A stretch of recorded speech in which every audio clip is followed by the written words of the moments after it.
Ja.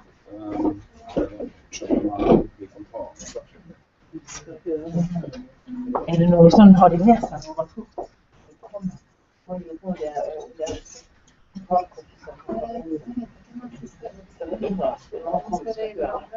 Jeg skal høre noe når han som går snart kommer.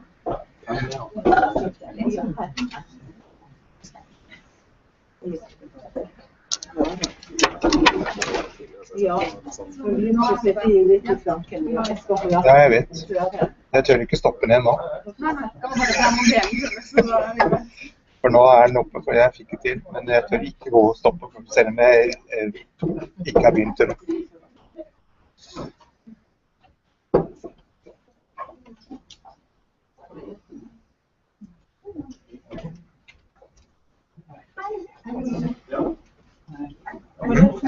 Det bare en sånn reklame. Noe mer enn Asian Development. Jeg ikke sikker på det for noe, men det en av disse jentene der oppe sikkert som ja, de som står foran oss.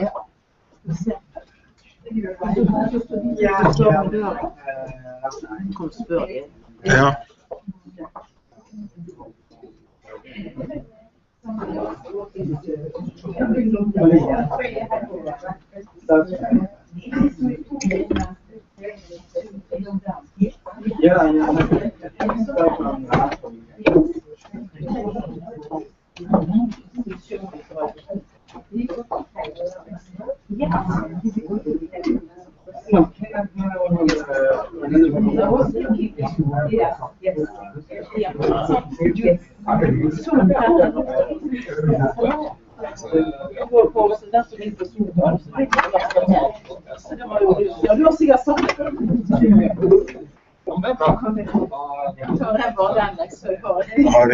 Har de lastet ned på Hæ?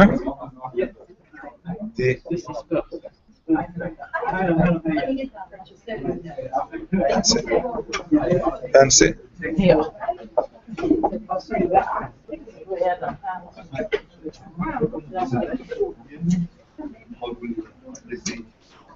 Ja, da vet vi det.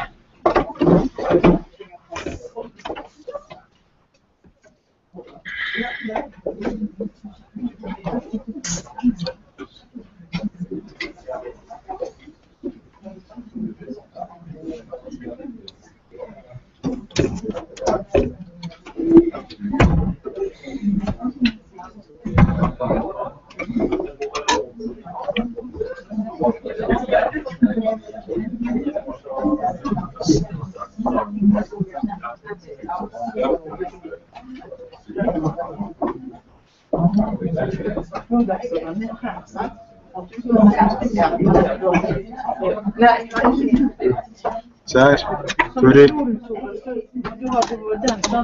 Nei. Se her. Putt den inn I PC.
gentlemen, it's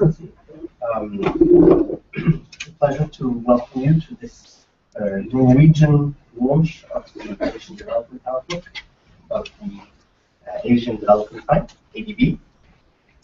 My name is Indra Overland. I'm the head of the Russia and Eurasia group at NUPI. And my only task is just to tell you, give a very brief introduction to this event and to the speakers. I'm glad that we have so many people here because most of the Norwegian development effort and people who work on development are not really interested in Asia. But of course, there are lots of people who are interested in Asia, and most of them are not really interested in development, interested in other things. So it's good to see that there are so many people here.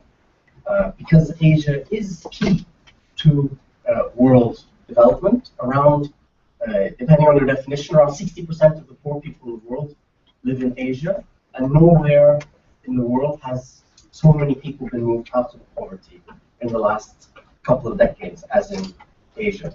And of course, as we all know, China is becoming, as an individual country, is becoming as important to the world economy as the US. If there's a hard or smooth landing in China, or an uptick or downtick, it will impact on everything from the oil price, which is the only thing we care about in this country, to the mundane things that they care about in all other countries, like inflation, interest rates, and drugs, and so on. And at the same time as there's this incredible economic success in Asia, and a lot of people have been lifted out of poverty, inequality is also growing. And this year, the ADB has taken a special grasp on this question. So this report is topical and important, and it shows that, or it's a part of the picture in which Asia is important for development and development. We are very lucky today to have the State Secretary, or Deputy Minister in practice, Hans Bratsvold, who will give a keynote speech.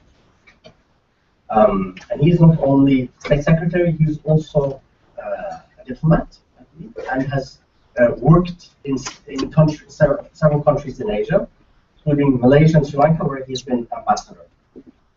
And he also has a PhD, which in the context of our institute is particularly. Then the Asian Development Outlook report 2014 will be presented by Zhuzhong Zhuang, my pronunciation is correct, who is Deputy Chief Economist of ADB's Economics and Research Department, and who has worked on growth, poverty and inequality, structural transformation, economics of climate change, and the Chinese economy, among other things, and recently has edited a number of books. And then after the presentation of the Development Outlook, we will have a panel of 3 distinguished experts. Olaf Chen, who is Senior Portfolio Manager at Storebrand's Global Tactical Asset Allocation, which manages over 30 funds with a total value of over 50 billion kroner. And he is one of the people in Norway who is most profiled in speaking on the Chinese economy, and probably one of the few people in Norway who actually was not only interested in the Chinese economy, but knows something about it. And we've tried quite hard to find somebody who could say something about the Chinese economy for this event, and it was surprisingly difficult. Our second panelist is Arne Melchior, who's a senior research fellow at NUPI at this institute, is the former head of the Department of International Economics at this institute for many years, former deputy director of this institute, and also worked prior to that for the Ministry of Trade, where he was involved in trade negotiations between Norway and a dozen Asian countries. Finally, we have Francesca Jensenius, who's also a senior research fellow at this institute, is an India expert, speaks Hindi, has studied at Delhi University, Duke, and Berkeley, where she has her PhD from, and is not an economist, but will add a little bit of a different perspective on development, since development is not only about So on that note, I will give the word to Pastor.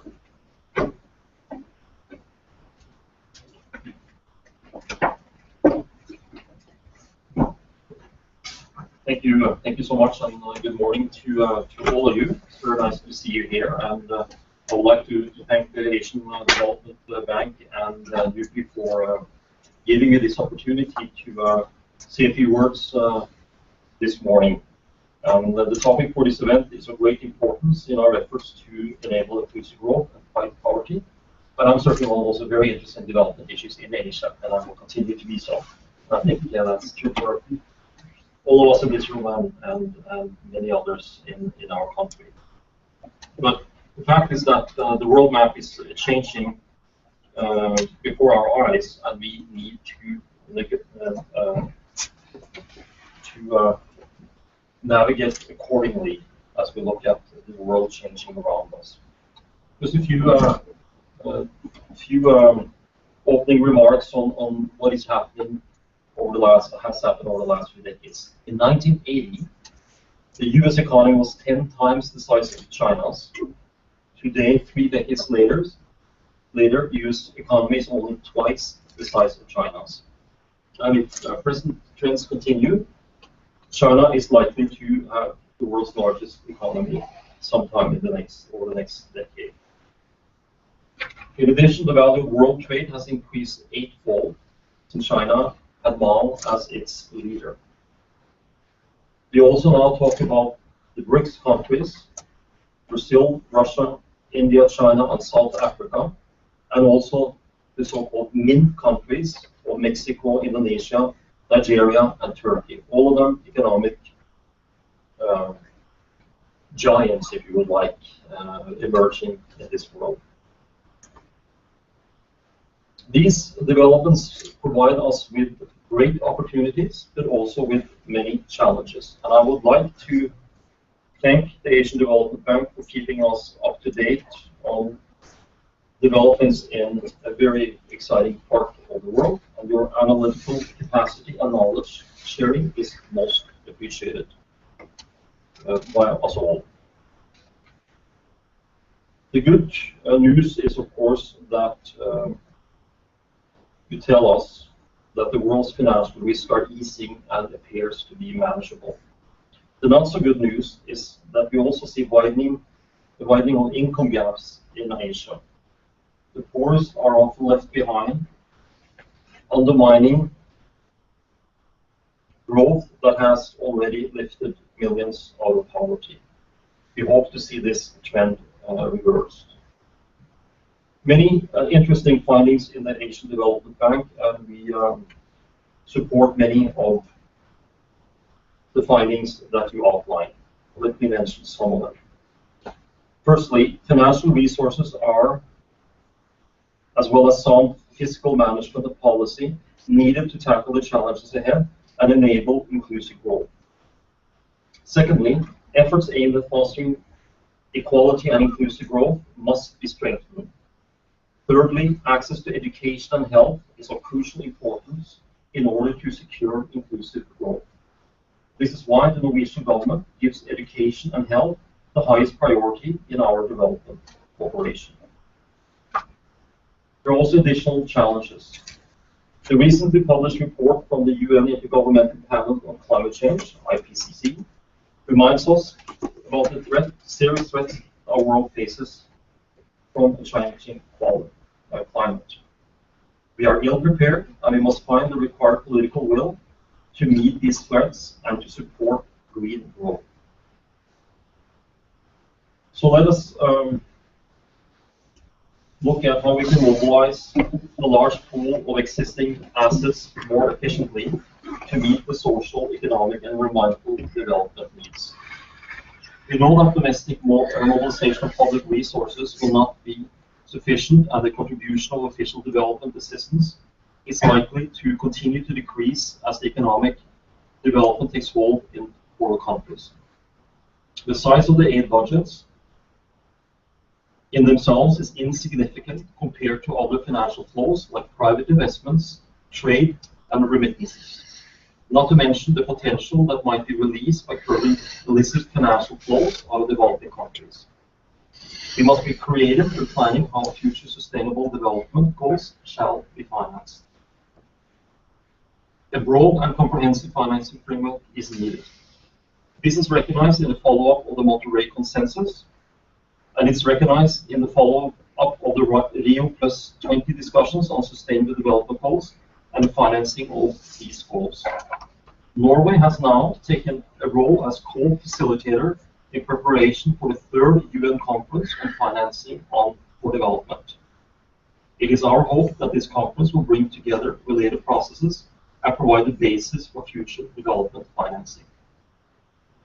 The underlying premise of the Monterey Consensus is that each country has the primary responsibility for its own economic and social development. Public resource mobilization has increased dramatically since the turn of the century. Government tax revenues in emerging markets and developing countries have increased more than 5-fold since 2000, with tax revenues as a percentage of GDP from around 30% in the year 2000 to around 18% in 2011. Nevertheless, it's important to underline there is still a significant gap between developed and developing countries in their capacity to raise public revenues. According to the UN Task Force on the post-2015 development agenda, tax to GDP ratios are 30% in low-income countries, compared to 35.4% in OECD countries. As the ADB rightly highlighted in the outlook, there's a need to strengthen many countries' financial policies, including the revenue collection and tax systems. Financial secrecy resulting in illicit capital flows and the services of tax havens also need to be tackled. According to Global Financing Integrity, an amount 10 times the value of official development assistance is siphoned from developing countries every year through illicit financial flows.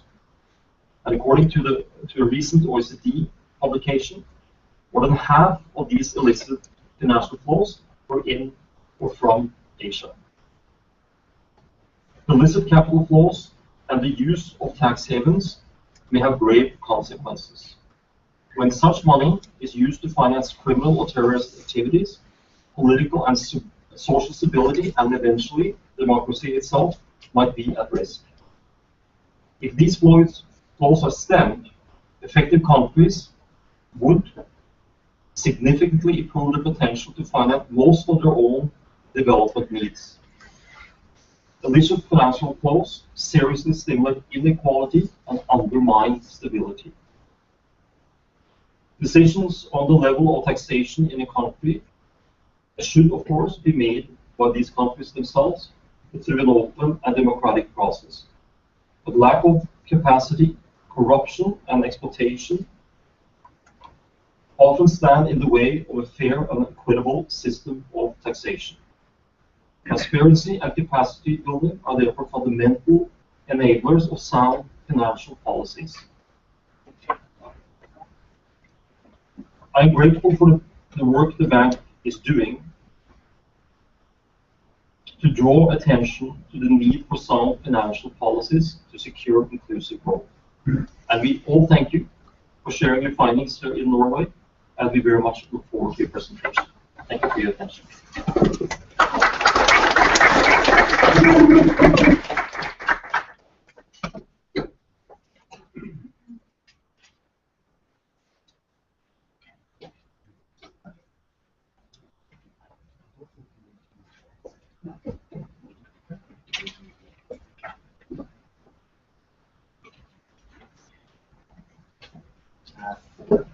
Good morning, ladies and gentlemen.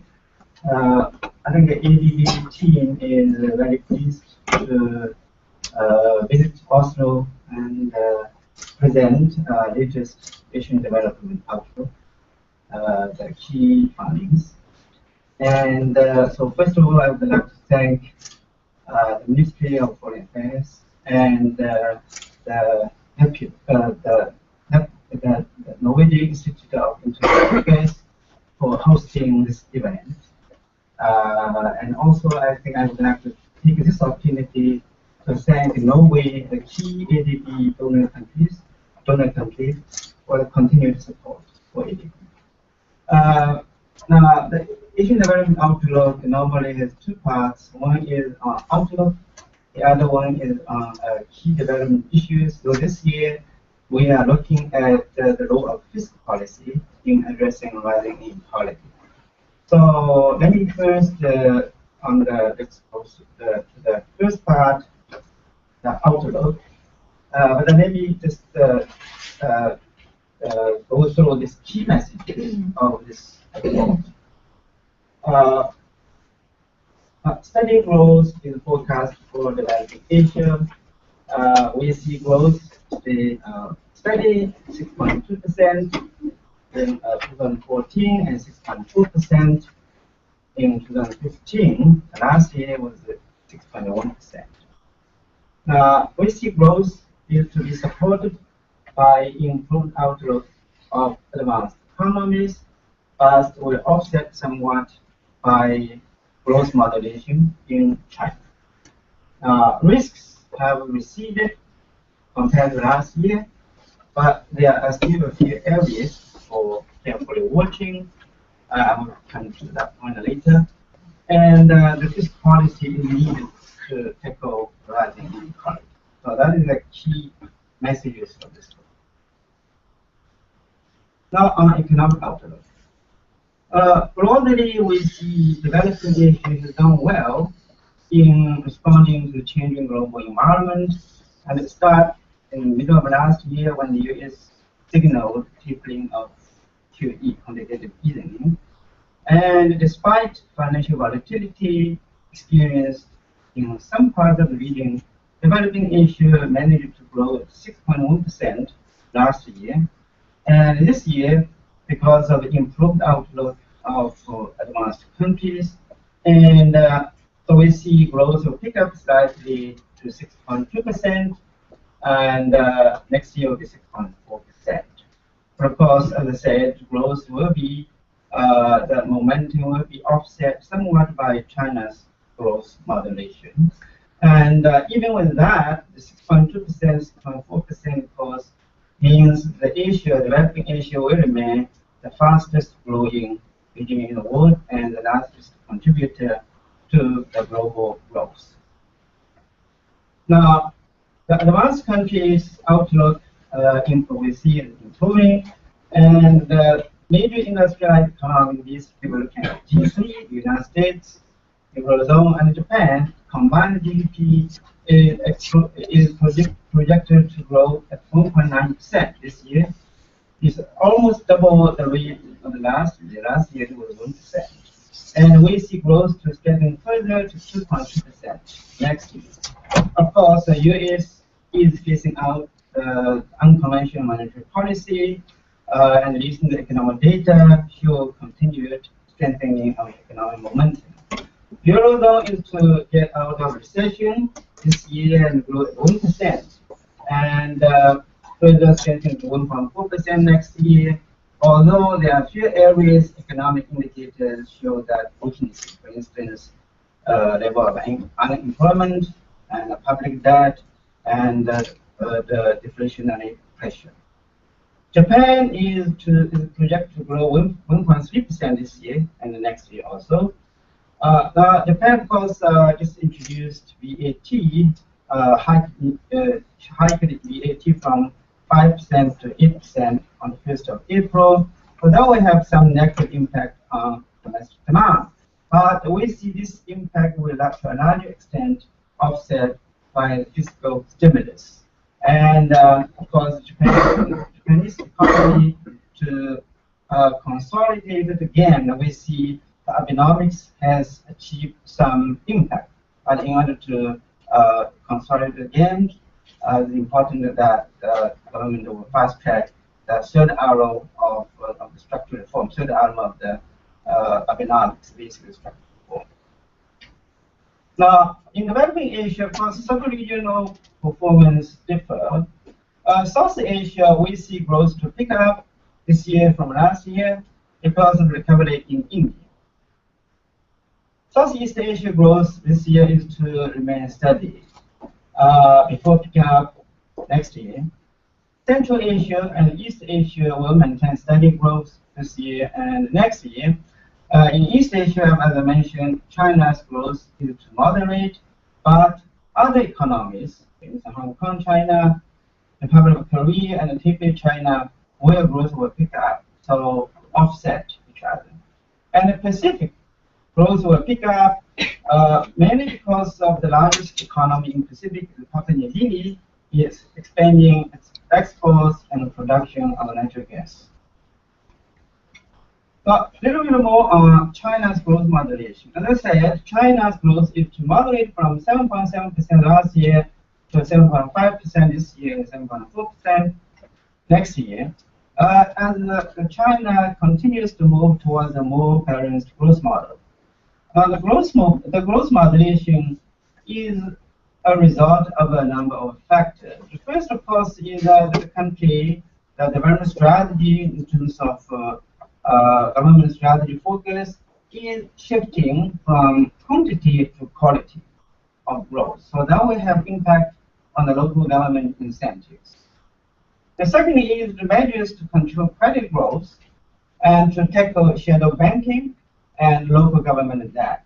This will have a negative impact on growth in the short term, but of course in the medium term, long term, will make growth more sustainable, including also the efforts to reduce overcapacity. But of course, China's growth moderation also reflects the fact that as a country income rises and its growth rate is going to slow down. But even with that, 7.5%, 7.4% is still very healthy and robust. And our projection, although we don't have an official projection published, but we do have internal projection for our operation and the planning, is that we see China has a potential to grow at 7 to 7.5% for the next 5 or 6 years until 2030. Because we know that the government, Chinese government, the target is that between 2010 to 2020, the target is to double the size of GDP, the constant in 2010 price. So that comes up like the annual average growth rate will be 7.2% for the 10 years period. So we see that there is a potential, potential 7 to 7.5% for the next 5 to 6 years up until 2020. So this on China. India. India, of course, last year experienced larger financial volatility in the middle of last year because of the after US signal tapering, and to a large extent because India had some weakness in economic fundamentals in terms of high inflation and a larger fiscal deficit and current account deficit.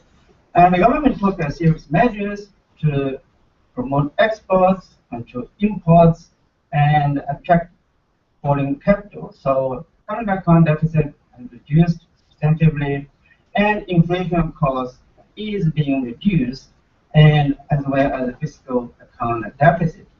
So now the economy is stabilized, and the currency has appreciated a little bit, and also the stock markets. So we see the Indian economy growth is to pick up from 4.9% to 5.5% this year, 4.9% last year, 5.5% this year, and 6% next year.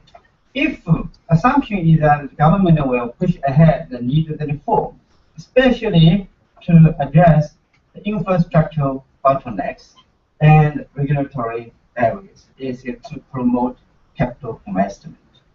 But even with that, the issue is with that growth rate, 5.5%, 6% still underperforms Indians' own growth potential. So basically what I say is that it's really important that structural reform will be speeded up to address constraints to growth, mainly the infrastructure bottlenecks and the regulatory areas that constrain growth. Now, in Southeast Asia, because Southeast Asia very open, mostly open economy and very much trade-oriented, so they are going to benefit a lot from the improved outlook of advanced countries, especially the US and Eurozone. But there are country-specific factors that will shape the region's growth. Indonesia, for instance, last year again also experienced the larger financial volatility, and because of the larger kind of deficit as well as inflation. So the government took the measures, not economy stabilized, but if interest rates remain high, and there are many constraints growth in terms of infrastructure and investment climate remain there. So we see growth remain steady this year at 5.7% before picking up to 6% next year. Malaysia is going to benefit a lot from improved outlook of the advanced countries, but the government is trying to address the fiscal deficit. That will impact somewhat on the domestic demand, but still growth is to pick up from 4.7% to 5.1% this year and 5% next year. The Philippines last year growth was very strong, but this year we see growth keep up somewhat to 6.4 before picking up 6.7%. And of course, the Philippines is doing the risk construction in response to Yolanda, but we see that impact on growth will come through only in the second half of this year. Thailand is because of the political instability, growth will remain flat this year, 2.9%, the same as last year. But if the political situation improves, we see growth pick up to 4.5% next year. So these are basically the major economies, the growth, the situation. Now, global commodity prices remain soft. So we see global food prices will remain soft after last year declined by on average 7%. And this year will remain soft because of the improved supply conditions. And oil price we see will be elevated but remain soft. So against that background, during the developing Asian inflation will be in check, slightly up to increase up to 3.6% this year from 3.4% last year and 3.7% next year. Now the pickup is mainly reflecting the fact that some countries will take advantage of soft oil price to reduce fuel subsidies, for instance, Indonesia and India. So that will pick up the make inflation slightly high. But overall, it's in check. Current account surplus has declined for region as a whole. Now it is hovering around 2% for the last 5 years. Now this is driven mainly by China. China's current account surplus as a percentage of GDP has been declining dramatically for the last few years. Now it's about 2%. So that means that China is moving more towards the domestic reliance on domestic demand.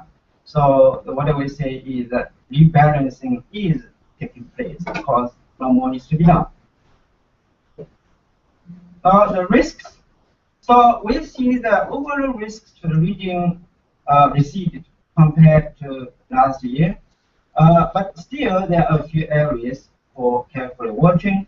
The first is that renewed volatility from the global financial market volatility associated with shift in U.S. monetary policy. This cannot be ruled out.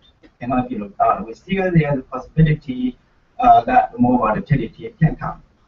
Secondly, is the weaker than expected recovery in advanced countries, especially the Eurozone, because of the weak economic data in unemployment rate, public debt, credit growth, and deflationary pressure. So there's still a possibility that growth will be slower than what we expected.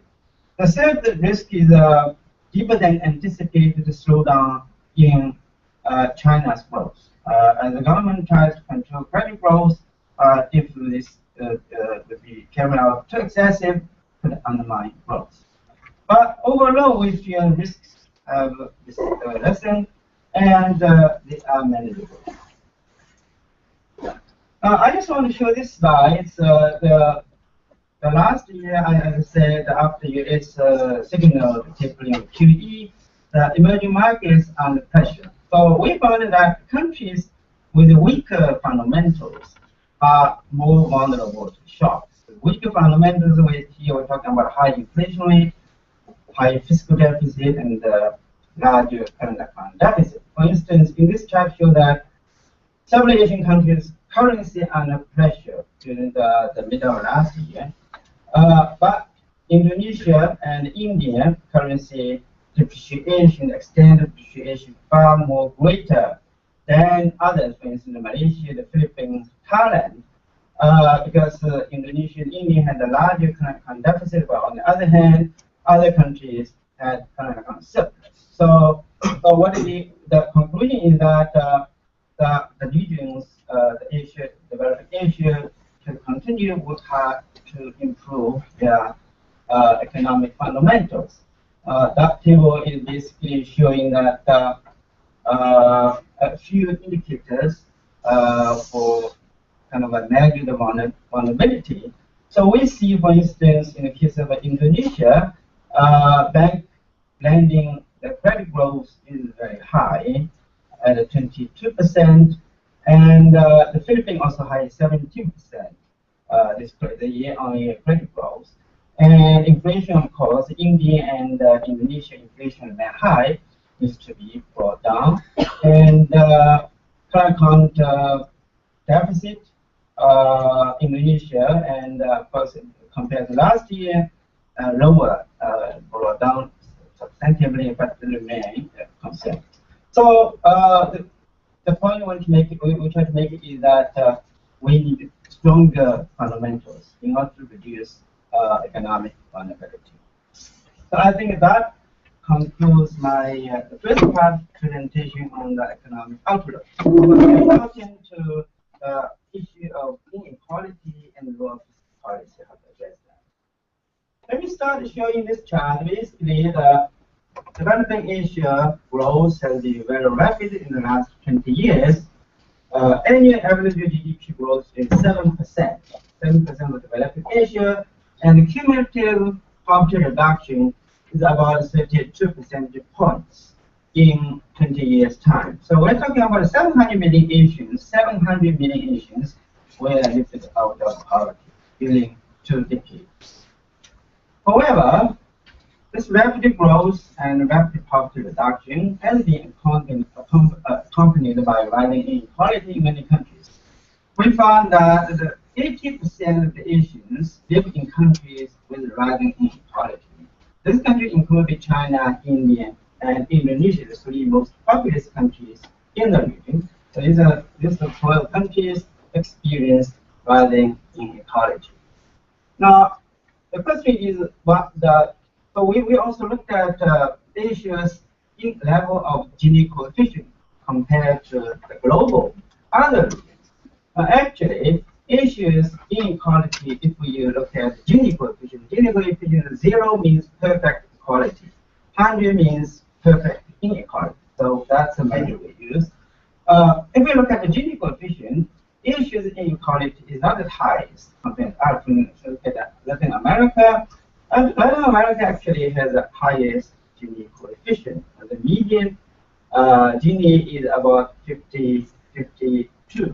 The Asia, developing Asia, is about 37. Of course, OECD countries about 30. But OECD countries, of course, they have a larger the impact from the tax and the transfers.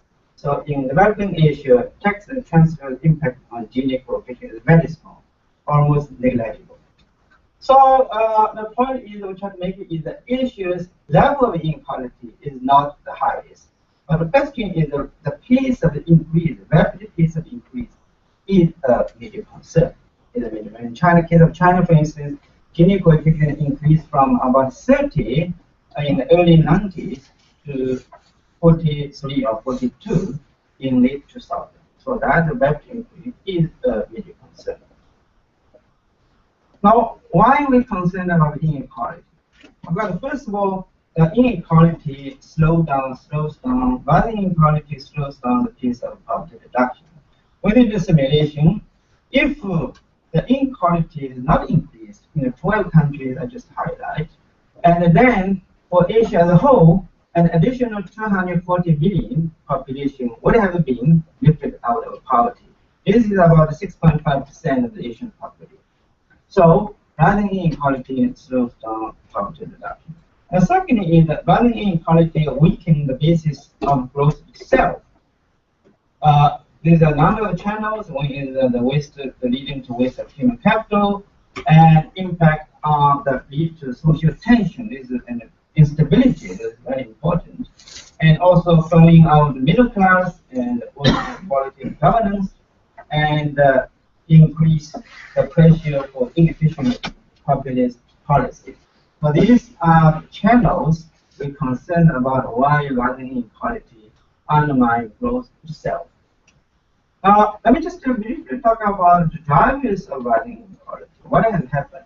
What has happened in the last 20 or 30 years? Rapid growth has been driven by, in Asia, has been driven by technology progress, globalization, and market-oriented reforms. Now, these forces are the drivers of growth, but they also have significant distributional consequences. Working together, these forces have favored capital over labor, and favored skilled workers over unskilled workers, and favored cities and coastal regions over rural and inland areas. Now, capital, of course, the capital income is less equally distributed. Labor income is more equally distributed. So if something more equally distributed is declining, that means inequality will rise. Again, you have the larger population unskilled workers and the smaller size skilled workers. So the income gap will increase. And city coastal regions, of course, are richer than rural and inland areas. So richer groups are getting richer faster than the lower, of course, inequality will rise. So these are the base forces of the rising inequality. And also, these forces, the impact have been compounded by unequal access to opportunity because of the poor governance and because of the social exclusion. So if we want to address the rising inequality, that is the area we should focus on to reduce inequality opportunities by eliminating social exclusion and improve governance. Because the technology progress, globalization, and market-oriented reforms is the forces and drivers of growth we cannot stop. Here I just have to show some empirical evidence. I said the drivers of growth have favored capital over labor. So we have empirical evidence showing that labor income share as a percent, labor income share in value added for the manufacturing sector, or actually for the GDP, has been declining. For instance, in the case of China, this is for the manufacturing sector, labor income share declined from 48% in the middle 1990s to 42% in middle 2000. So, as I said, the labor income is more equally distributed, capital income less equally distributed. So, more equally distributed component declining, so the inequality will rise. And here also shows the skill premium, basically the growth has favored skilled over unskilled work. So basically, we have observed among many countries, skill premium has increased. And this is, in fact, the case.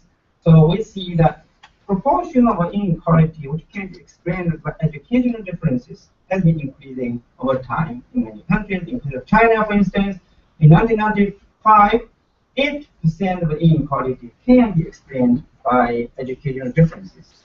But in 2007, this number increased to 26%. 26% can be explained by the differences. So skill premium has been rising. That is also one of the causes. And third is spatial inequality. I talk about the urban-rural versus the urban coastal on one hand, and the other hand is rural and inland province states. So that is the geographical difference or income gap or spatial inequality has been very significant. In the case of China, for instance, more than 50% of the inequality can be explained by spatial inequality. So here, spatial inequality is a combination of urban-rural income gap and regional inequality. So these are the drivers of the inequality. Then how to respond to rising inequality? Now this is basically 2 years ago we have another report on AGO is focusing on inequality itself.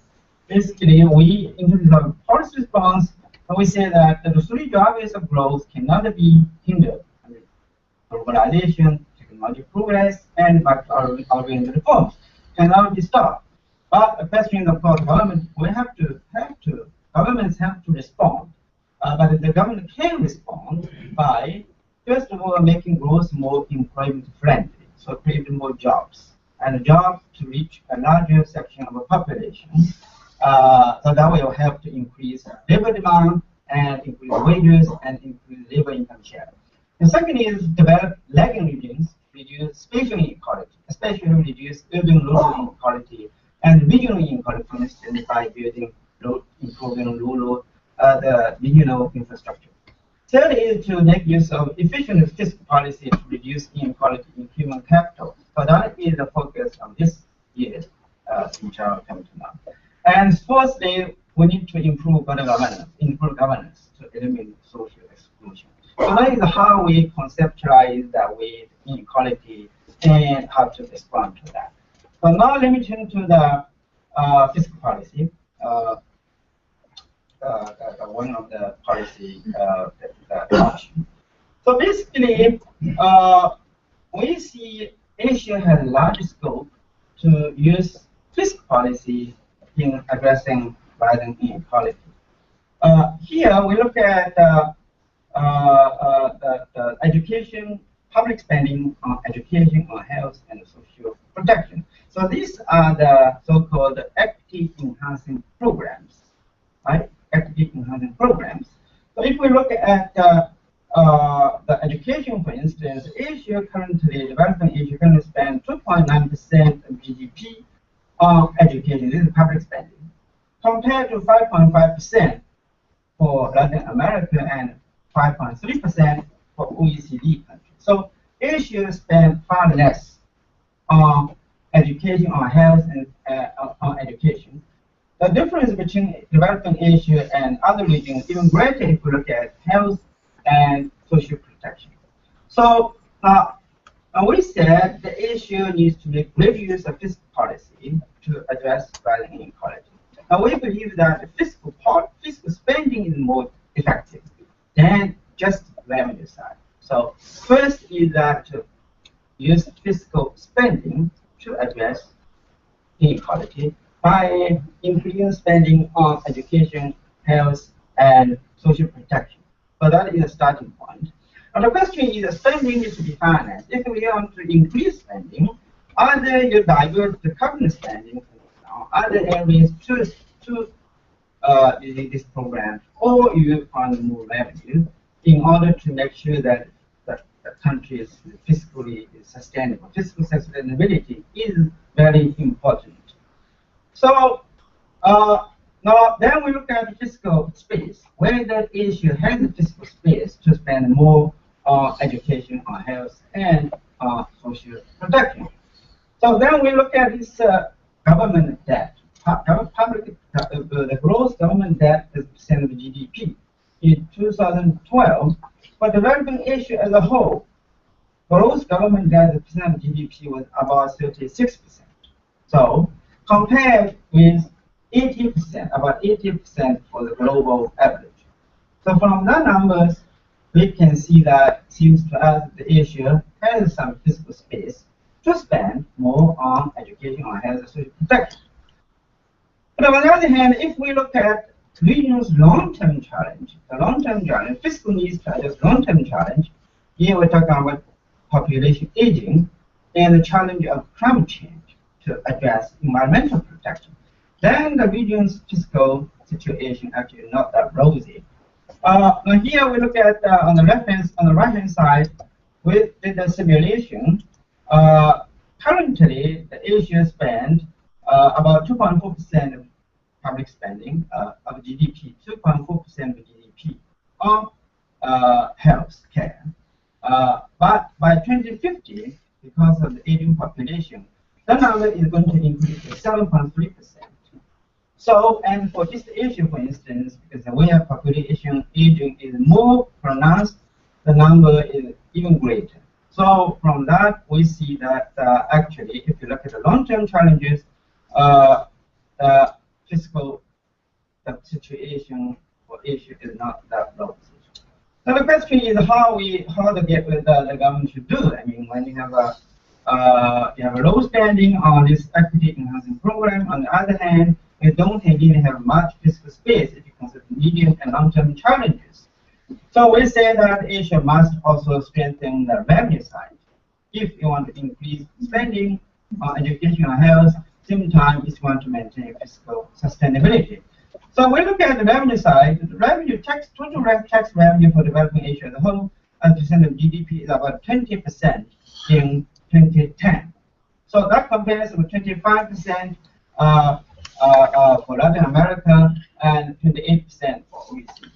So basically, Asia needs to expand, broaden that increase, strengthen the revenue base. I think at this stage, if you look at the composition of the tax revenue, developing Asia collected far less revenue from personal income tax, from property tax, and from social contribution. So these are among the areas we need to focus on. So the report suggests that the Asian countries, of course, country situation will differ from country to country, and the exact policy solution will differ from country to country. But as a whole, a wide range of options should be explored. The first is to broaden base for personal income tax and VAT. In countries where the VAT does not exist, VAT should be introduced. So basically, to broaden tax base by eliminating or reducing exemptions, deductibles, and the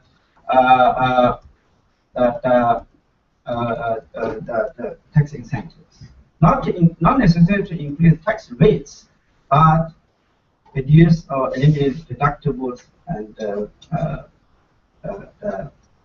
tax incentives and exemptions. The second is to make great use of collective taxes. Various taxes here we're talking about like sin tax on the cigarettes and alcohol, and green tax on environmental protection to make great use of. And also the non-tax revenues. Here we're talking about the fees and the user charges. The Asia's use of non-tax revenue is also small compared to other regions. And the third is to introduce taxes on property, capital gains, and inheritance. Asian countries, very few Asian countries have inheritance tax. I think there's 4 only. So that needs to be looked at. And of course, these taxes are by nature they're progressive. And thirdly, the last one is very important, is to improve collection and tax administration and reduce the scope for tax evasion, i.e. strengthening enforcement. So this is very important through the introduction of ICT technology, develop database and the records, all these things. So these are broader broad options Asian countries need to consider. Of course, depending on the country's circumstances, they decide their own the exact option. In the case of China, for instance, personal income tax as a percent of GDP is less than 1.5%. Very few population pay personal income tax. So I think there is a large scope for China to increase to have a more personal income tax. Now, finally, we basically how to put all this into practice.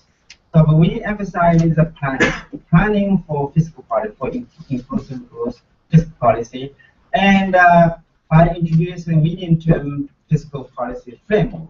That one in many in Asia is not very common, but I understand that in OECD countries have become a lot more common, and also in Latin American countries, medium-term fiscal framework is common. Basically, you identify a lot in the medium term on the basis of 35 years of a inclusive growth program and fund resources and ensure the fiscal sustainability. So I will not read the key messages again, and so finally I would like to thank everyone's attention, and also I want to thank State Secretary for coming here for opening the session on your very busy schedule. Thank you very much.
Okay, so now our panel of distinguished experts will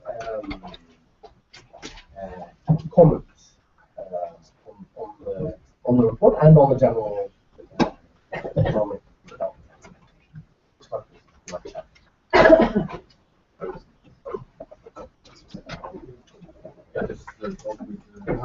Turn it on.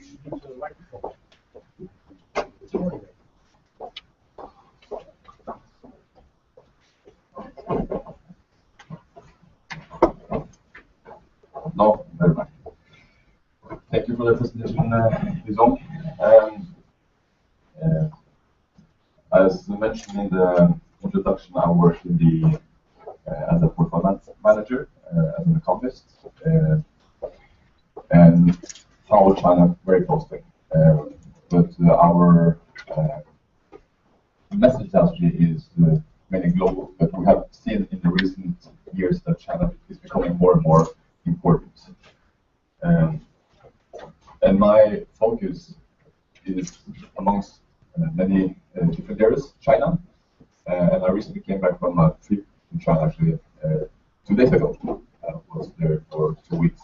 Lots of impression. And I think we, or I, share most of your views on Asia and China. I think especially if you read the Norwegian press and Norwegian Business Daily, you get the impression that China is heading for a hard landing and have a sort of Lehman moment after some small people. I don't think that's the case at all. I think there's a big exaggeration.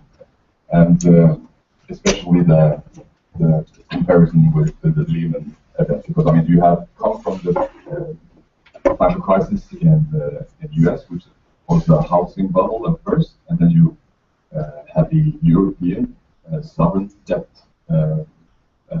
bubble, and now people are comparing China as the third leg of the different big bubbles going to burst. I don't think that's the case at all. I think there will come several small defaults, but controlled ones. I think people in general, and especially among Western analysts, don't know how much control the government actually have over the Chinese economy, not only on the markets but also on the economy. Referring to the hard landing case, I think even most of the consensus pronounces is around 7 to 75% GDP growth. I think many market participants are having a much lower growth rate, and when you're talking about hard landing, I think people are talking about 3 or 4%. But after my trip from China, I'm more confident that actually they will deliver 7 to 7.5 GDP growth in this year as well.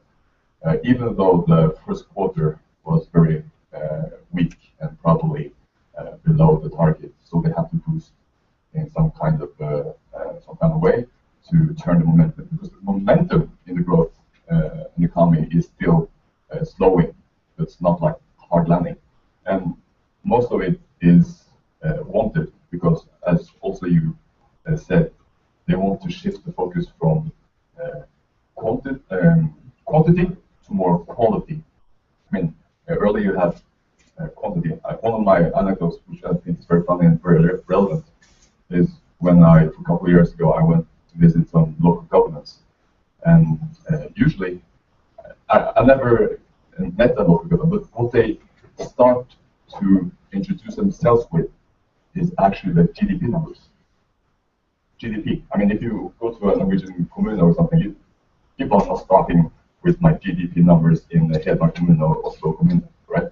But in China, they started off with the GDP numbers, everyone, and they were like bragging. We had like 10%, 15% investment, so on. I mean, that was the target, and that was their way of advancing in the system. If they delivered on the growth, quantitative growth targets, they advanced, right?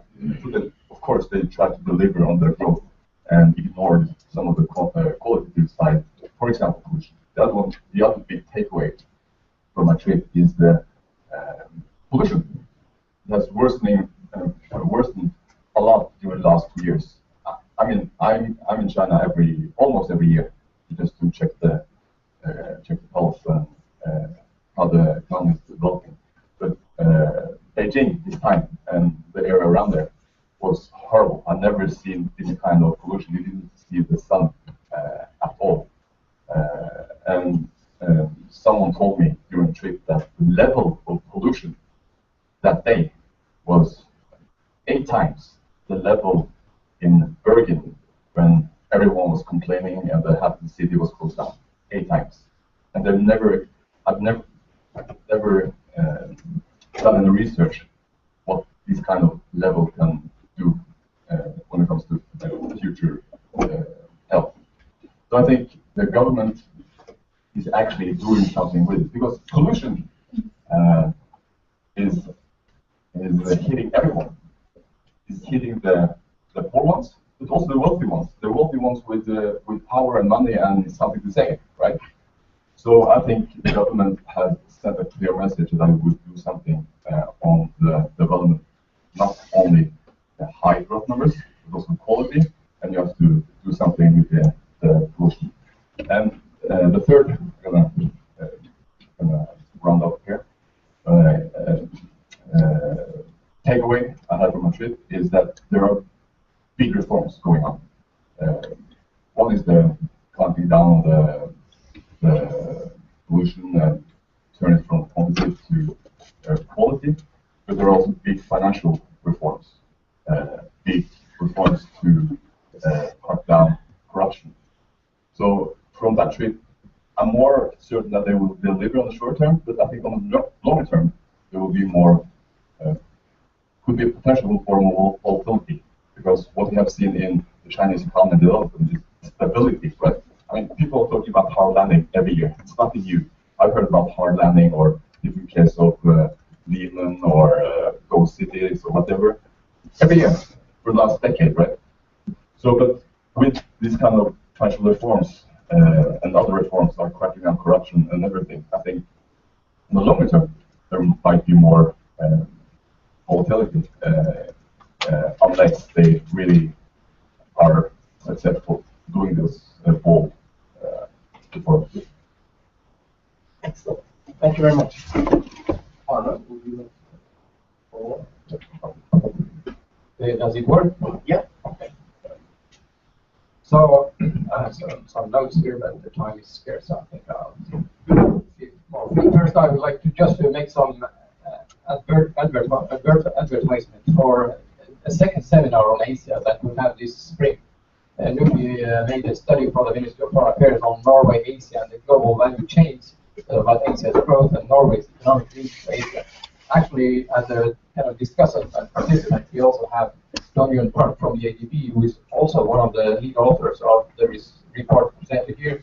He will be here at the seminar on 22nd of May and also Yvonne Park was written about trade agreements in Asia. So you can come back and you can, in the meantime, you can read this report and get it on our website. So for Norway, of course, the growth of Asia is a fantastic thing because of the it has added to low import prices and high export prices. So actually, one of the things mentioned in this study is that if you take the year 2000 and year 2012 and consider the development of export and import prices for Norway, you find that Norway got a gift of about 27% of GDP.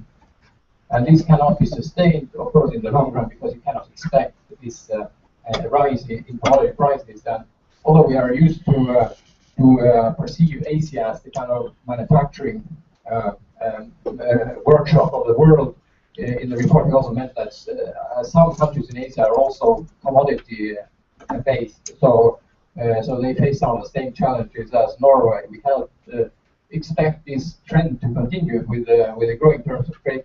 Although that the continued growth of Asia, in spite of kind of some doomsday stories, tell us that will of course contribute to sustain high demand for commodities, which will be important for Norway. So yeah, so Asia has of course huge challenges in building welfare states with enormous challenges, for example, on aging in some countries, especially on the advanced countries. I went to Singapore in December. I started talking to my taxi driver, and he said that he will work until he dropped. And he knew someone who would commit suicide. All the old people would work to their very old age because they have no option. The old age, the pension system for some people of the population was limited. So even kind of advanced states would have big challenges on some welfare state issues that are growing importance. And of course, education and health are very important issues combined with infrastructure. So this study of ADB is really a timely contribution to raise very important issues and challenges. Norway has for the commodity producers, Norway has the experience of the Petroleum Sovereign Wealth Fund, which is kind of experience that other countries may look into. If you go to the kiosk, you will also see that on taxing cigarettes, Norway has some hints about how to get revenues for the states that are in desperate need for more cash. So about the challenges. On the right page. So there is something about for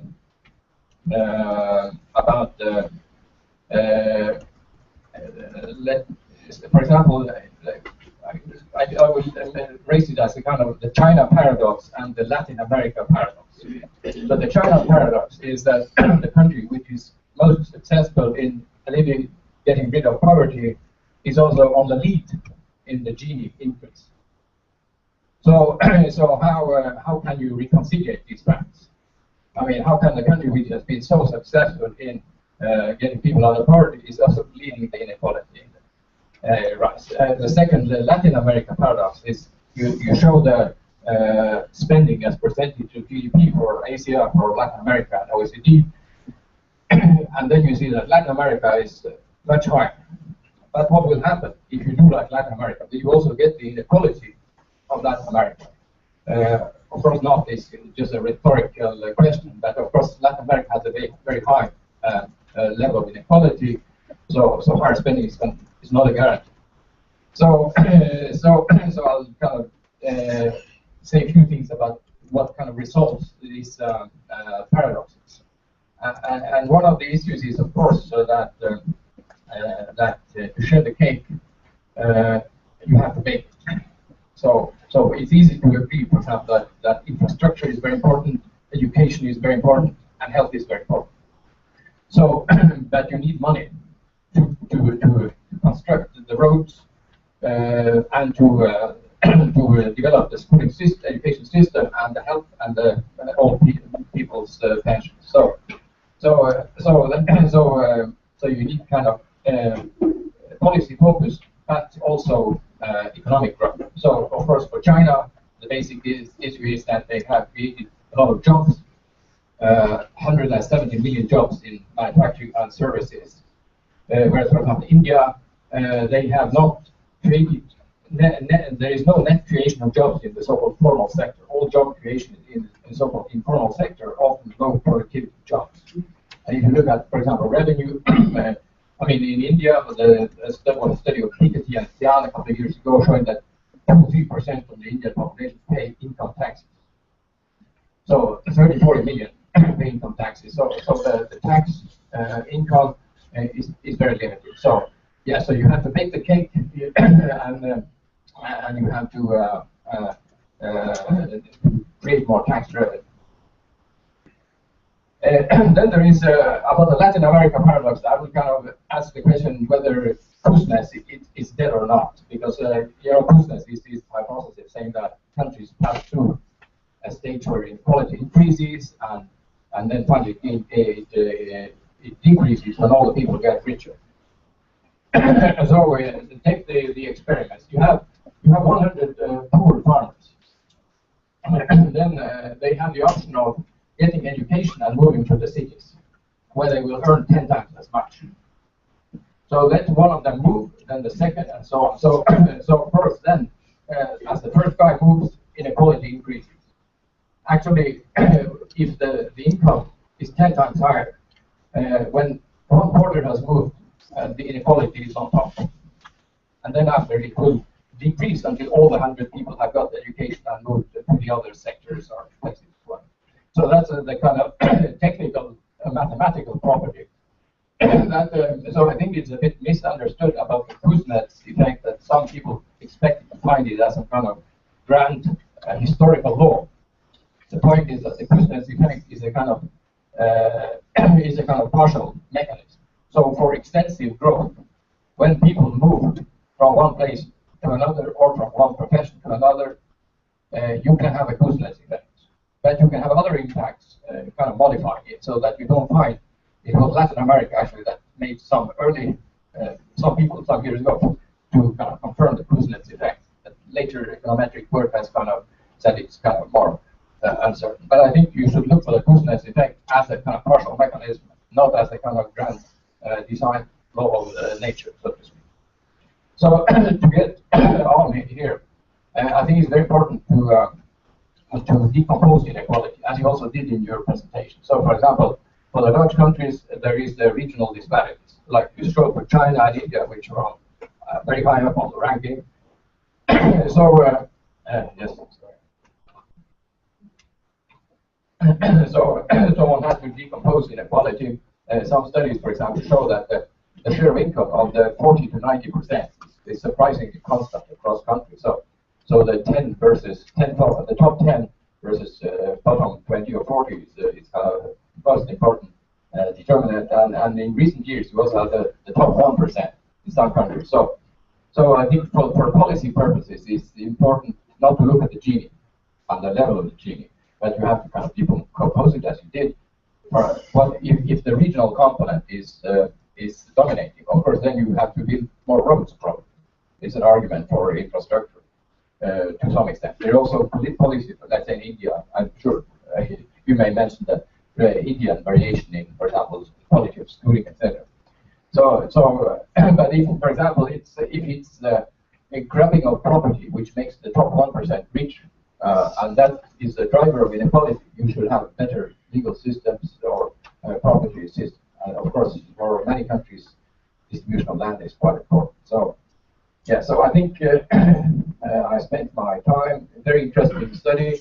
So I think there's a lot of work in this area, and this is a very timely contribution. And I would also like to read the background papers that is referred to in the report. Thank you very much. Thank you. And I would just say so whenever you're here, really. And it's really a pleasure to get to engage with this report and get to comment on it. I must say I want to start with advertising the report because for those who haven't had the chance to read it, it's really an excellent and very actually simple overview that's really not, it's totally understandable to non-economists as well, and very well funded research. So I would totally recommend everyone reading the report. And I'm also very pleased to see the focus you have on inequality in this year's report. Because really, I feel at least that in a lot of the media attention on Asia during recent years, we hear a lot about rising Asia and growth and shining India and shining economies. But the reality is, of course, that Asia, and especially India that I work on, is full of contrasts.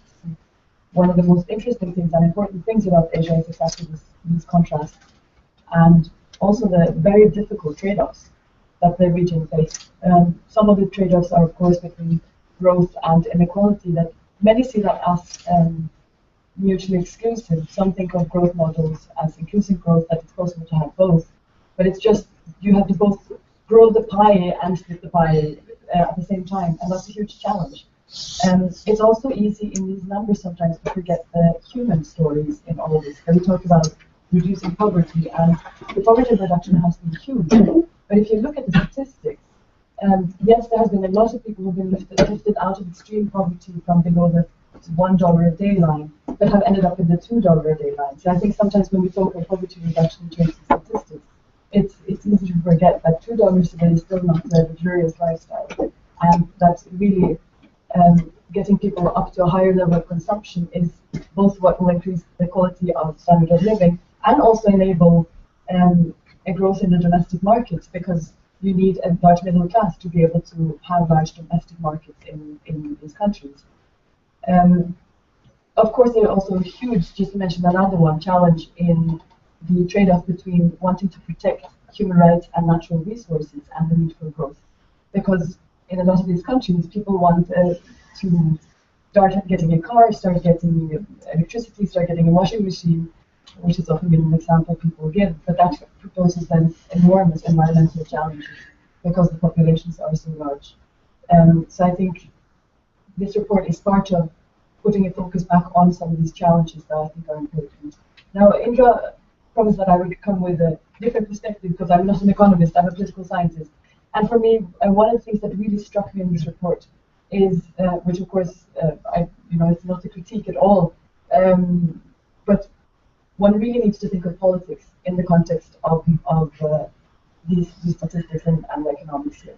Because in a lot of these countries, the political situation really makes it very hard to make strategic economic choices. And you can look at in the report you mentioned the security challenges, for example, Pakistan. So when you have enormous security challenges that the government is struggling with, of course, the government's focus is not necessarily always on fiscal policy, because there is just so much going on in terms of avoiding full-on civil war. And I think in the case of India again, one has to remember that there are large parts of the country that are in conflict and have been under emergency rule for a large period of time, and starting to think of taxing those areas or even expanding infrastructure to those areas is a huge challenge because of internal conflict. Thinking also of the upcoming Indian election now, India is about to go into parliamentary elections. This economy has really been about economy, and a lot of the Indian economy has now sort of been on hold. A lot of people are waiting to see if they want to invest in what they want to invest in, exactly because there now is an election between a man who runs on a very pro-business platform and economic growth platform, and other parties that have that maybe less as their focus. And I think also politically it's really interesting to look within countries like China and India and see that there's enormous variation within the country based on political choices. I think, again, Modi is the main prime ministerial candidate in India right now, is known for having had great growth in his state of India, Gujarat. But that state has really seen a growth in cities, a growth in urban areas and in the business, and he is known to have helped reduce some of the challenges of permits and corruption related to getting business money in.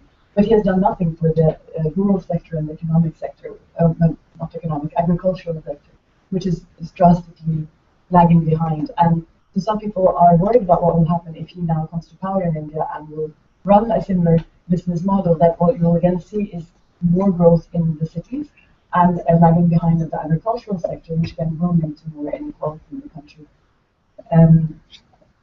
I think if one looks to other states, For example, Kerala in India, they have emphasized much more the distribution, but have then been known to have less growth. While some people are now looking to states like Himachal Pradesh or Tamil Nadu, who have managed to both have a pretty high level of growth and have much more inclusive growth structure.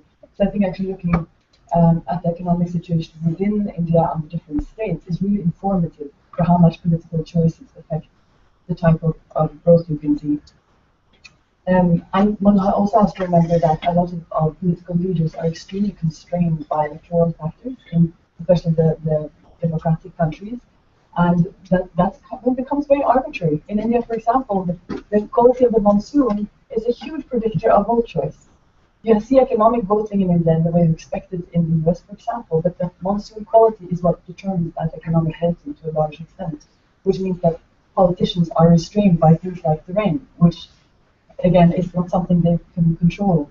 Of course, they can control to what extent that creates shocks in people's lives, but at the same time, they do face a lot of electoral constraints. That again is one of those interesting challenges with when you have democracy. You also see the kind of constraint and short-term time horizons for leaders that is not necessarily good for economic growth. I think I used my time there, so thank you very much. Okay, so thank you very much. Yvonne, would you like to follow up some points? Just respond. Yeah. Okay. Yeah. Let me start with Francisco's political. Yeah, politics. Obviously, is very important. But now ADB now we have some constraint in getting too much of the politics. So I just want to explain because we are a political organization in the America. So I just want to. Now I want to respond to the closeness thing. Actually, we looked at the mechanism you mentioned about urbanization versus inequality. So urbanization goes, and then inequality will first increase and peak and decline. So this is one of the closeness mechanisms I highlight. So we look at that China past peak, if looking at urbanization and inequality. And Indonesia, India still have a long way to go before reach that. But more important, I think, for closeness hypothesis, he is talking about inequality versus per capita income, not urbanization. Urbanization, there's a section on that. Then, from that perspective, actually, I think his thesis still holds. The reason is that even though empirical evidence show doesn't, or many empirical evidence, because one of the drivers he talked about when the income reaches a certain level decline is the politics, the political forces, middle class rises and demand for redistribution and taxes. So that of course depends on the policy. But that means if we consider that, this hypothesis will hold. Although empirically it may not be necessarily because it depends on the government policy, but he is right in the sense later on it leads to middle class, and so in that sense we have a chapter on that part. I can send you the paper later on that. So and then the comment about China.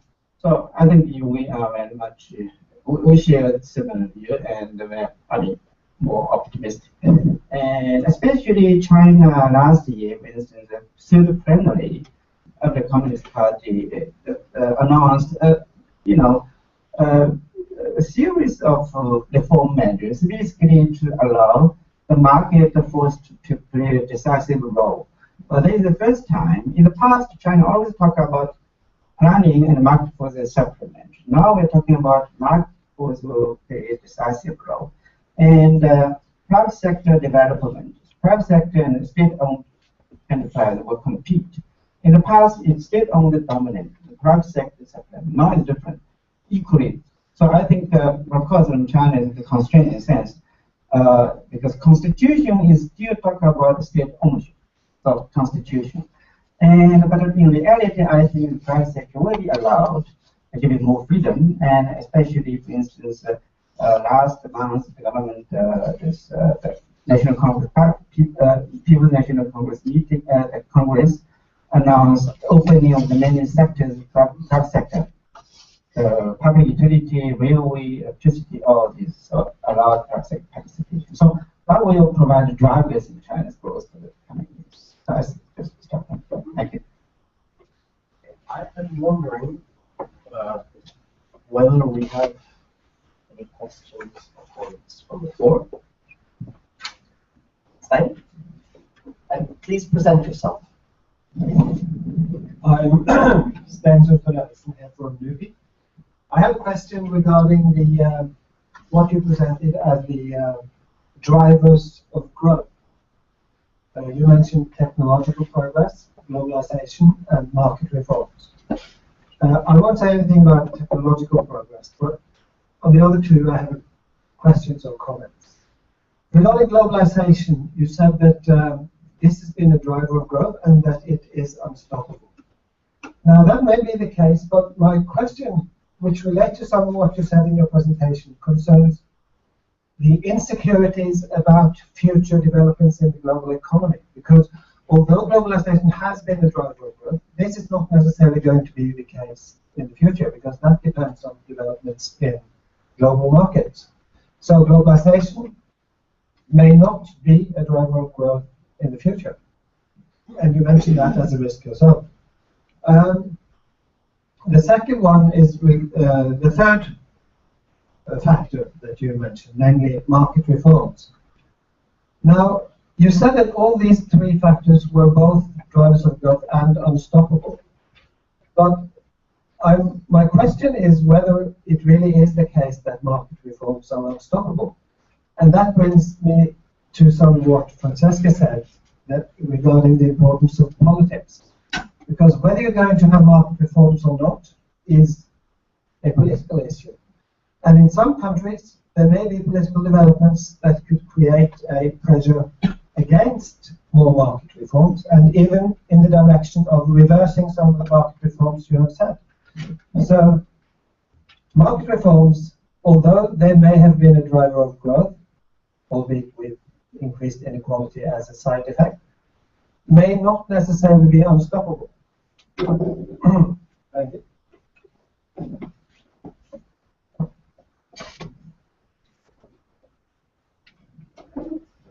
Okay, one more question. Yes, I'm Helen Price, recently retired from the University of Oslo and an Indian historian. I was very glad that Francesca mentioned this issue of the monsoon and the dependency of the Indian economy, and therefore also politicians' careers on the monsoon.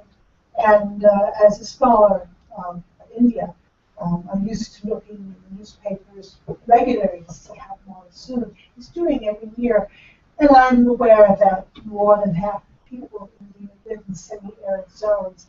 I was wondering if those of you who work on China can say something about the dependency of China on monsoon for economic growth, and what the water outlook is for China. I understand that large sections of China are also semi-arid, and since you mentioned that you work on environmental economics, I was wondering if you could say something.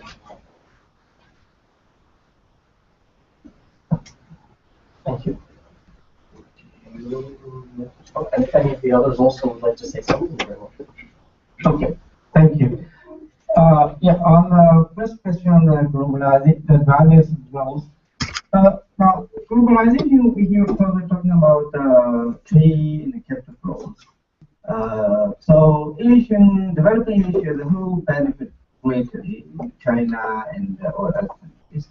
I think as a whole, it will, it's unstoppable. And if you look at, the long term, in the short term, of course, you have protectionism, rise, all this kind of thing, and it's also inevitable. But as a trend, this is because it's through trade and through capital flows, Asian countries benefit a great deal, and also many other countries as well, both developed and developing countries. So I think that might be is the driver of growth is unstoppable and will continue. And as I said, in short term, maybe there are issues, the protectionism, and aspect. After organic reform, is same. Basically, again, China, of course, benefited a great deal. China benefit was because of the market-oriented reform. Of course, there are other things, but this is the key. And without that, I cannot imagine China has such high growth rate shifted after 30 years. But again, in politics will come, sometime from time to time. So you cannot reverse or slow down. But overall, as a trade, it is, I think, will continue, and the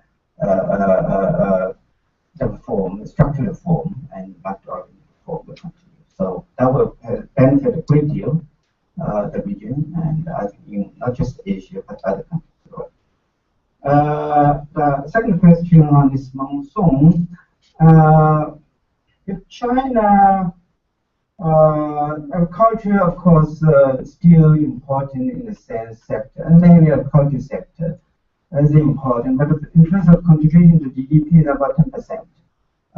Of course, the agriculture still employ about 40% of the population. So more in terms of employment, the GDP contribution is not, it's very small.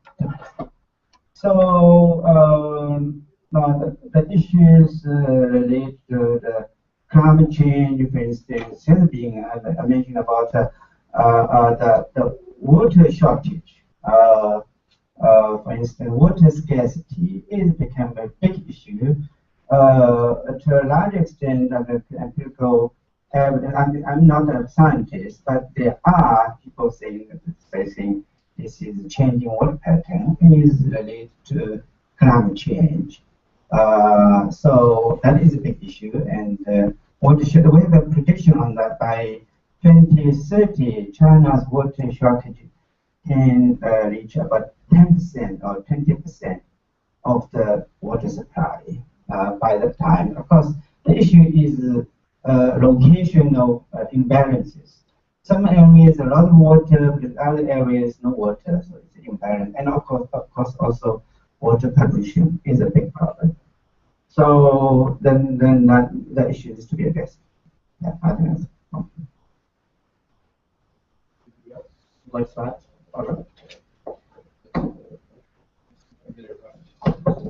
So yes, just a comment on globalization and Asia. So Asia has benefited from globalization, especially in the form of being expanding very fast in manufacturing and succeeding in manufacturing exports, and of course, and the whole region with the production networks in Asia has expanded fast. But one area where Asia has been kind of partly integrated in the globalization is in the financial area. And this, for example, with the Asia crisis before the turn of the century, actually some countries in Asia fared better because they were not integrated in the global economy. So they kind of avoided some of the shocks coming from the international financial market. And I think it's still an important issue, and you still have kind of limitations about the integration in financial markets, global financial markets. I think the research, although it's very difficult to make some kind of sweeping generalization, that the research points to the direction that trade, FDI, globalization are good things. That financial globalization is sometimes a mixed blessing because of the shocks involved. So that's an important choice and an important issue for Asia. If you look at the United States, for example, the last 10 years, there is a huge development of international exposure financial. I mean, you have finally FDI and stocks, which is just a small share, but then there is all the rest of it. So the kind of, I'm not sure if Olav is on this, but the point is that it will be important for the strategy on globalization for Asia, how they link to or not to the financial market. About in this area, we will do some research in that NUPI you mentioned in your presentation, this issue about illicit financial flows or capital flows. I know it was Bratscar, I think. So we do some work on so-called mirror data, because the trade data is one of the sources kind of quantifying potential illicit flow. So some people use these deviations between the trade reported at two ends of each trade flow. There are huge deviations, and some use this data as a kind of proxy to say how much flows are illicit. In this study on Asia, we found that Norwegian imports from Asia is twice as large as Asia's exports to Norway. And we do not say that these are illicit flows. Actually, a lot of it may come from indirect trade, middlemen, trading hubs, etc. So we don't say this is illicit, but this is an important thing for Asia because we have got huge swings in these C4 ratios for trade. I mean, the deviations between. So that's an area we will work on. Final issue I would just like to mention is that when focused on inequality, researchers sometimes tend to focus too narrowly on personal income and consumption. And for Asia, of course, in China, for example, up to 60% of GDP was investment, and which also mattered for the country. In your study, of course, it's about public investment partially. So that's and then this will also become measured in private consumption, public contribution to private. But this is a kind of important distinction because if you only measure what people eat and consume, you don't get the whole picture. Their investment, public and private, is an important component of development. Thank you very much. I have a couple of questions myself. Oh, sorry, we have one more question. Go ahead. Since you already mine are a little heavy, so. Thank you for the most interesting presentations. I am Dan Halvorsen. I work in the South Asia section of the Ministry of Foreign Affairs, but my question pertains to the PRC. I wonder if the strategy a growth strategy based on quality rather than quantity is compatible with reduced inequality. Because if you want to control credit, if you want to reduce shadow banking, if you want to control the debt accumulation in local governments, you need to restrict credit handouts to large state enterprises and to local communities, and you will risk rising unemployment, and you will risk other social conflict. And still, there is not yet in place any social protection system, and no handouts, no support for people who have lost their work. And so these reforms must be completed while you already are social reforms must be implemented while you already have ongoing tough economic changes. And there will be very many difficult political choices resulting from this. And I think the temptation will be to let reforms wait and see and just continue on the current path. Do you see signs that steps are being taken to really go ahead with the more reform based on consumer-oriented economy, less export, better social system, and so on? And is it really possible to go ahead as fast as you think they should? Thank you very much. My name is Roman Bokochuk. I'm an economist at the Norwegian Institute of International Affairs. And my question is very much related to what you talked about, the environmental situation, for example, in China, but also in Asia in general, and also the hypothesis that was mentioned by Arne, namely this goodness curve. And my question is that we also know of the environmental goodness curve, which means that once, for example, the income level is high and the GDP growth also reaches a very high level, then the environmental protection will be in place. So the more income gap is diminishing, the more there's kind of opportunities for protecting the environment. So my question is, to what extent do you think this hypothesis and this overall kind of thinking is applicable, for example, to China, but also to the overall growth situation in Asia. So my question is, to what extent do you think it's applicable in the sense that maybe in many societies there's no, this point has not been reached yet when the societies start thinking about the environmental protection? Thank you. Thank you. I will not ask the question, but I'll just, because Doug Hollosham actually kind of asked a similar question to what I was going to say.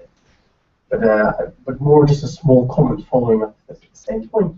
I thought you and the report drew up a really interesting picture of the challenge moving forwards, that Asian countries spend less on various aspects of social welfare, healthcare, education, and so on. And they have less debt. So there is scope for doing more, but looking forwards, they are going to have more debt and they have more rapidly aging populations. And then we arrive at the conclusion, which is so they should improve their taxation rate, which, as Anna pointed out, like 2-3% of people in India pay tax, which sounds a bit shocking for Norwegians. But then I wondered, hasn't almost all of the countries in Asia, which over the last 50 years have experienced some kind of, 60, 70 years have experienced some kind of rapid growth. Korea, Japan, historically China, nowadays India. Hasn't it all along been largely export-driven? Also foreseeing in places like Cambodia or Indonesia nowadays. Export-driven, and the basis for this export-driven growth is cheap labor and docile labor. So cheap, disciplined labor, and that if you increase taxes, things are not going to be so cheap anymore. And also, if you control, as you were saying from the Norwegian side, you need to control the capital flows more. You need to avoid capital flight and so on, which may, on the other hand, also make it less attractive for investors. Not that there are less controls other places, but then maybe one of the comparative advantages is that you can put your money there and then take it back whenever you want to. So that wasn't really so much a question, just following up. I think it's a little bit along the same lines as Dr. says, that there seems to be maybe some very impressive development in Asia, but also some quite big challenges. Thank you. Okay, so let me go to this first question on the quantity and the quality. Now, shift from quantity to quality, I think there's quite a number of, we can think of a number of dimensions. The one is, if we shift more on quality, that means we're talking about more balanced growth in terms of source of growth. So perhaps less reliant on external demand, more domestic, shift towards more domestic demand oriented growth path or growth model. So that is one area.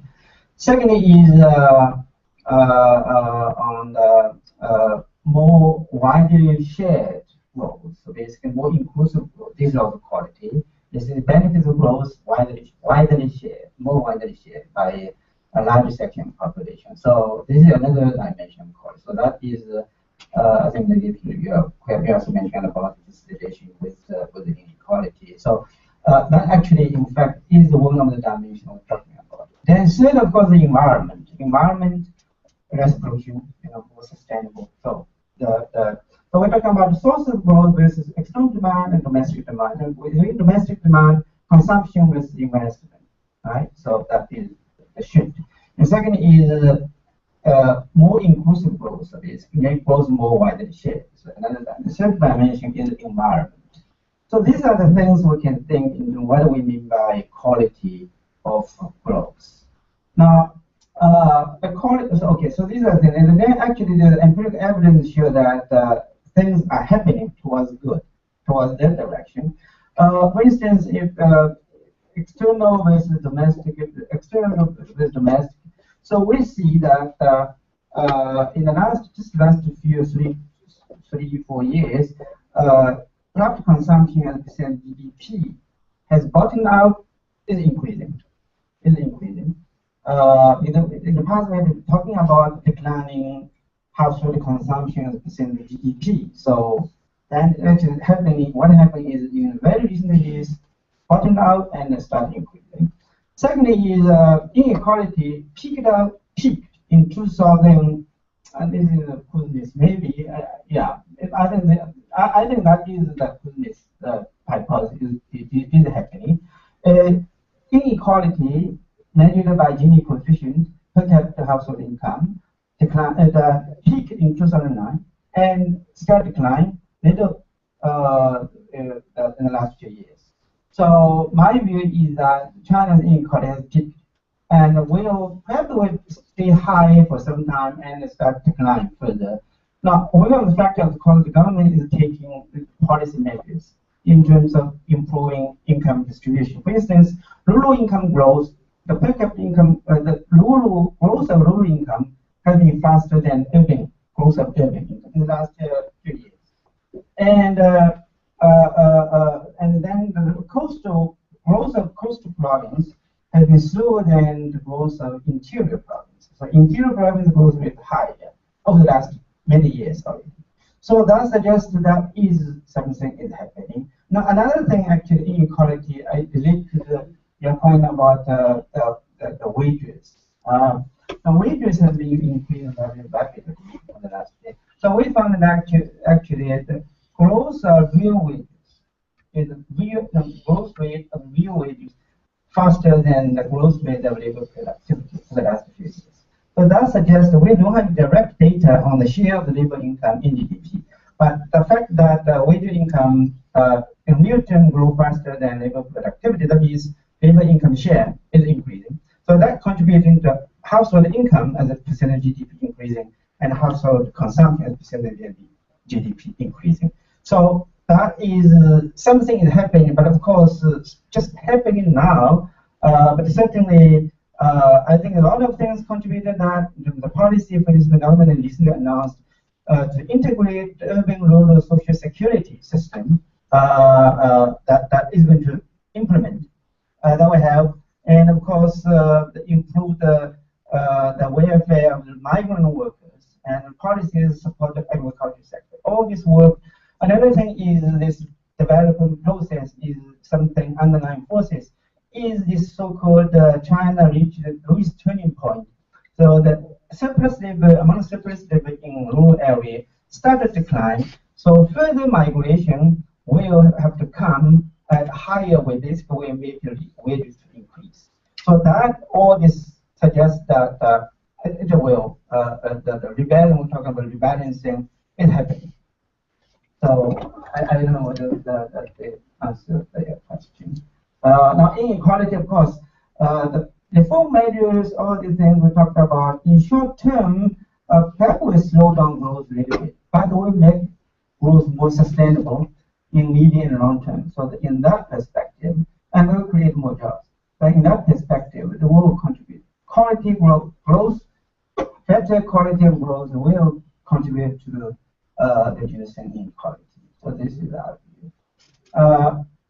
Yeah. Now the second question is environment. Now we did a study on we looked at China, the provincial level data tested the goodness hypothesis, environmental goodness.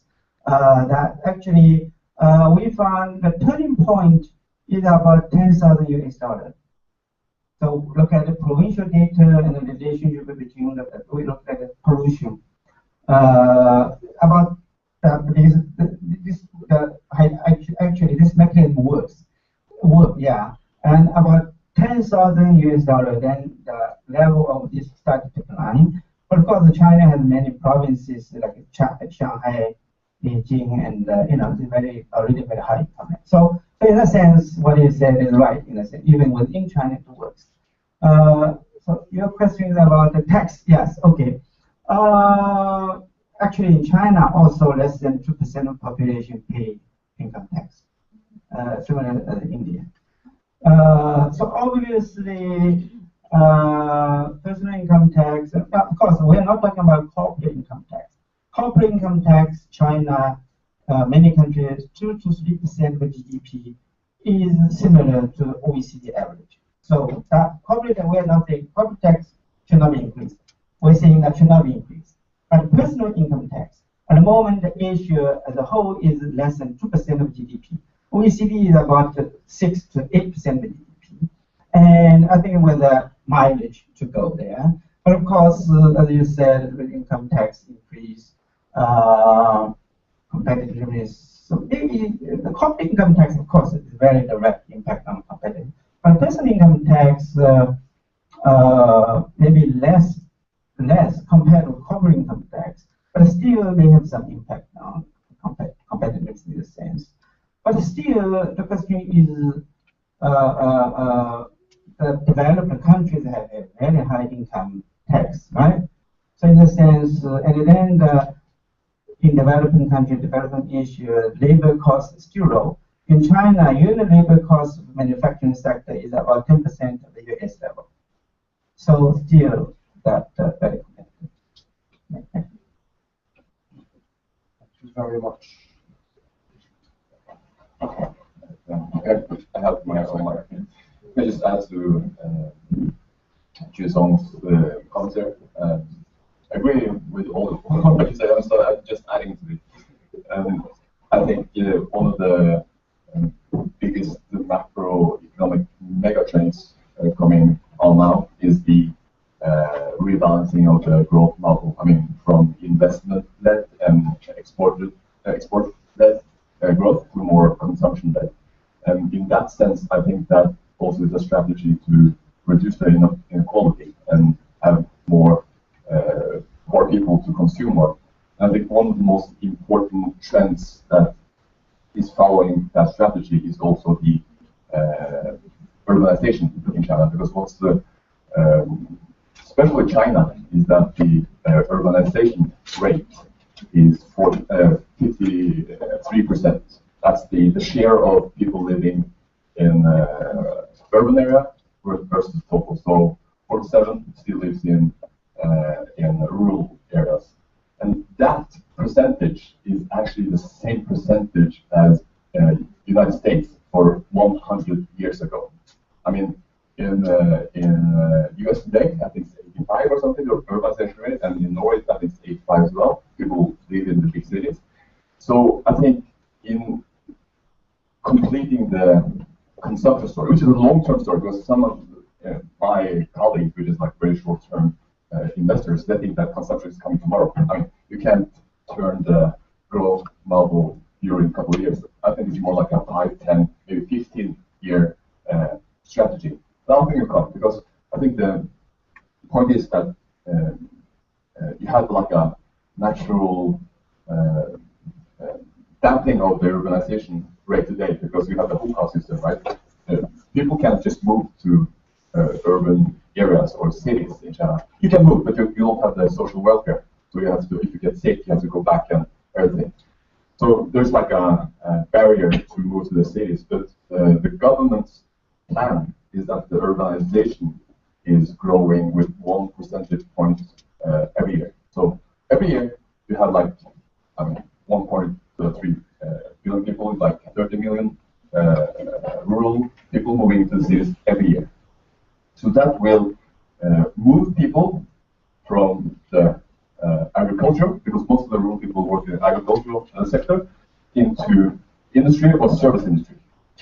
And that's also to complete, especially in the service industry, to complete the story around the consumption story. Because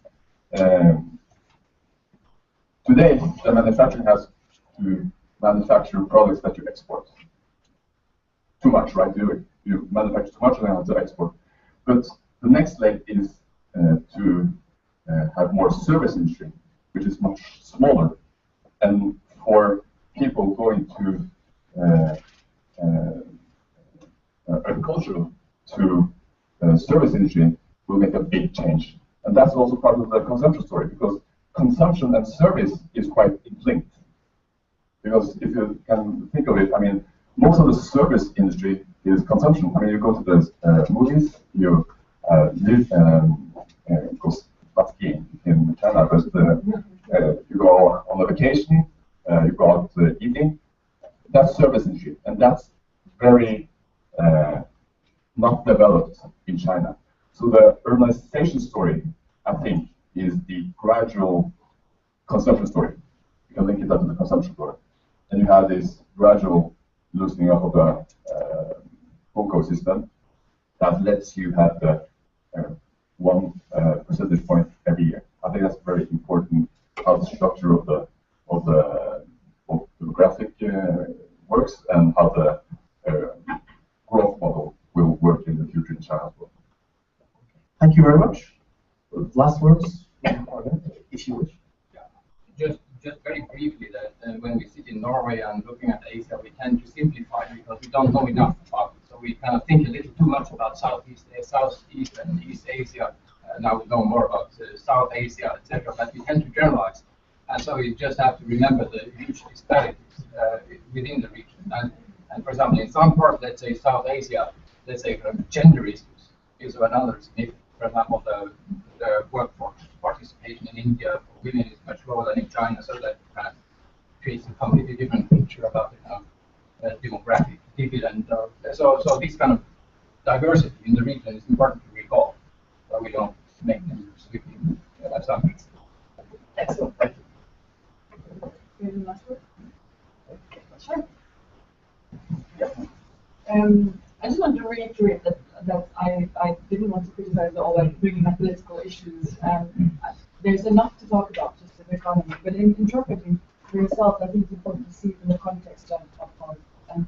I think particularly it can serve as a reminder for why it's not so easy to implement the great answers we seem to have about economics and why that doesn't happen. But I also want to make one short point about taxation and the income tax rate. Of course, India has VAT and very high alcohol taxes. They do have quite a bit of taxation. But the issue with income tax, also from a state capacity perspective, is important. Because if you don't have income tax, you don't need to have the deficit averages. You have to control the population, which actually we have seen in many contexts. For example, many oil-rich government has led to really weak state capacity because of weak need for institution building, which then down the line has economic consequences. So income taxation is important in terms of state building in itself, and I think that's something that Asia should keep in mind. Thank you. Okay. Thank you very much, Francesca. Thank you to our speaker and panelists, and to the State Secretary for coming, and thank you to the audience. And if you want the report, it's online and it's on an electronic chip on these cards.